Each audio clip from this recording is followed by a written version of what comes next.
이제 두 번째 질문을 드리겠습니다. 저도 역시 그런 생각을 가지고 있습니다만 대부분의 창원 시민들의 생각이 창원시는 굉장한 위기의 갈림길에 현재 서 있구나 하고 생각하고 있습니다.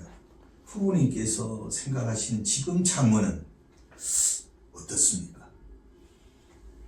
창원이 통합이 되기 전에는 나름대로 각 세계 연단 도시 형태로 해서 역할을 하고 있었는데 창원을 통합시로 만들면서 통합만을 생각했지 통합을 통해서 어떤 시너지 효과를 가져올 것이라는 그런 계책을 세우지는 않은 것 같아요. 그러다 보니까 창원시는 산업구조 고도화를 통해 가지고 기계산업을 중심으로 많이 발전할 수 있었기 때문에 성장 속도가 빨랐고, 상대적으로 마산과 진해는 통합이라는 단어를 통해 가지고 자기의 정체성을 잃어버린 것 같아요.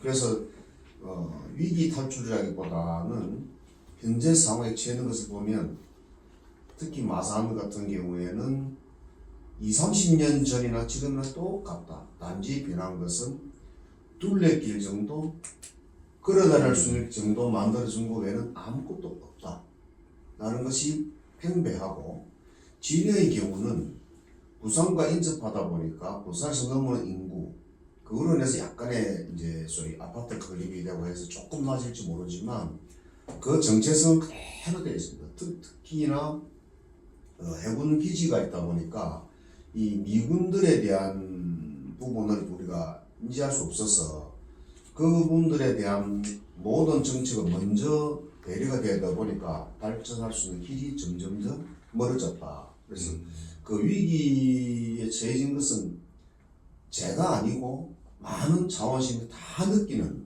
그런 것 같습니다. 네, 후보님의 말씀을 이렇게 들어보니 통합의 구체적인 어떤 계획이 없어서 이 세 개의 어떤 도시가 장점은 잃어버리고 단점만 자꾸 부각되어 왔다, 이렇게 보는 게 후보님의 생각.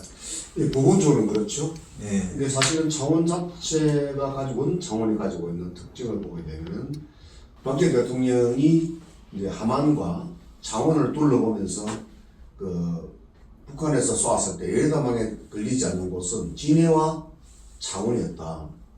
그 진해와 창원은 레이더망에 저촉되지 않았기 때문에 만일 방산 부분을 갖다 산업화시켜서 했을 경우 창원대로를 전시에는 비행기 활주로로 사용하기 위해서 처음에 건립을 했었어요.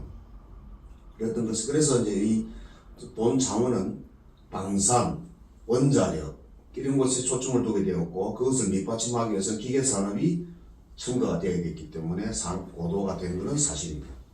근데 나머지 마산의 경우는 경공업 중심으로 움직여졌는데 그 경공업이 점점 쇠퇴하는 바람에 마산은 공업화되는 부분을 죽여버렸어요. 그러고 나서 소위 거주 환경을 만들어줬어야 되는데 그게 되지 않았죠. 예를 들면 옛 구 창원은 둥지로 되어 있어서 대류가 공기가 빠져나가지 못하고, 마산은 해류가 있다 보니 해산에 있다 보니까 공기가 잘 빠져나가기 때문에 거기에 보면 결핵병원 같은 것이 있는 이유가 그만큼 마산의 오존층이 포괄적으로 크기 때문에 그렇고, 그래서 생활과 의료 환경은 훨씬 더 마산이 좋다. 그럼에도 불구하고 그거를 활성화시키지 못한 것이 문제였지 않나라는 생각이 듭니다. 네, 알겠습니다.